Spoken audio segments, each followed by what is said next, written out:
आखिर रावण ने पृथ्वी पर कितने समय तक राज्य किया था और लंका में कितनों सालों तक शासन किया था और रावण मरते समय कितने वर्ष का था। तो आज के इस खास वीडियो में मैं आपको इसी के बारे में बताऊंगा। लेकिन उससे पहले आपसे एक छोटी सी गुजारिश है, अगर आप हमारे चैनल पर नए होंगे तो चैनल को सब्सक्राइब करके घंटा दबा दीजिएगा। तो चलिए वीडियो को स्टार्ट करते हैं। रामायण के संदर्भ में सबसे अधिक पूछे जाने वाला सवाल ये है कि आखिर मृत्यु के समय रावण की आयु कितनी थी। इसे समझने के लिए हमें बहुत पीछे जाना होगा, क्योंकि समय की जिस गणना की हम बात कर रहे हैं उसे आज का विज्ञान नहीं मानता है, लेकिन हर कोई कहता है कि रामायण 14,000 वर्ष पहले की कथा है। तो ये याद रखिएगा कि ये वैज्ञानिकों ने आधुनिक गणना के अनुसार पर माना है। अगर वैदिक गणना की बात करें तो रामायण की कालखंड बहुत पहले से है। पहले तो आप इस बात को जान लीजिए कि रावण की आयु के बारे में किसी भी ग्रंथ में कोई वर्णन नहीं किया गया है। मैंने ऐसे कई जानकारियों देखे हैं कि जहाँ ने किसी ने कहा है कि रावण तो 20 लाख वर्ष का था, रावण तो 80 लाख वर्ष का था। और आप एक बात गौर से समझ लीजिए, अगर कोई रावण की वास्तविक आयु बता रहा है तो वो झूठ बोल रहा है। रामायण में ना रावण की आयु और न ही श्री राम की आयु के बारे में कुछ कहा गया है,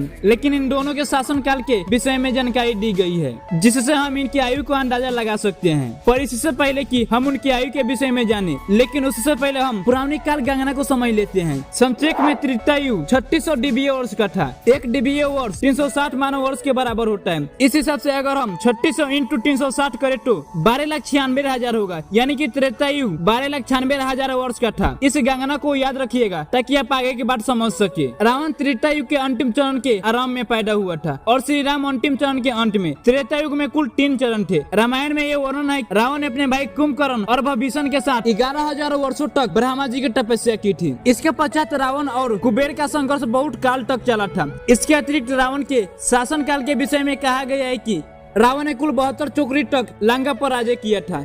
एक चौकड़ी में कुल 400 वर्ष होते हैं, तो इस हिसाब से 72 इंटू 400 करेंगे तो 28,800 वर्ष होगा, यानी कि रावण ने लंका पर 28,800 वर्ष तक लंका पर राज्य किया। इसके अतिरिक्त रामायण में ये वर्णित किया गया है कि जब रावण महादेव से उलझा था तो महादेव ने उसके हाथ कैलाश के नीचे दबा दिए थे। तब रावण ने 1000 वर्षों तक उसने क्षमा याचना तपस्या करता रहा और उसी समय उसने शिव तांडव की रचना की। हालांकि ऐसा उसके लंका शासन काल में ही हुआ था, इसलिए मैं इसे अलग से नहीं जोड़ रहा हूँ। रावण के शासन काल और तपस्या के वर्ष को मिला दे तो टोटल होगा 39,800 वर्ष। तो इस आधार पर हम कह सकते हैं कि रावण की आयु कम से कम 40,000 वर्ष का था। इससे भी अधिक हो सकती है, अर्थात तो वो करीब 112 डीबीए वर्ष तक जीवित रहा। श्री राम और माता सीता के विषय में वाल्मीकि रामायण में ये कहा गया है कि देवी सीता श्री राम से 7 वर्ष छोटी थी। श्री राम विवाह के समय 25 वर्ष के थे। इस हिसाब से माता सीता की आयु उस समय 18 वर्ष थी।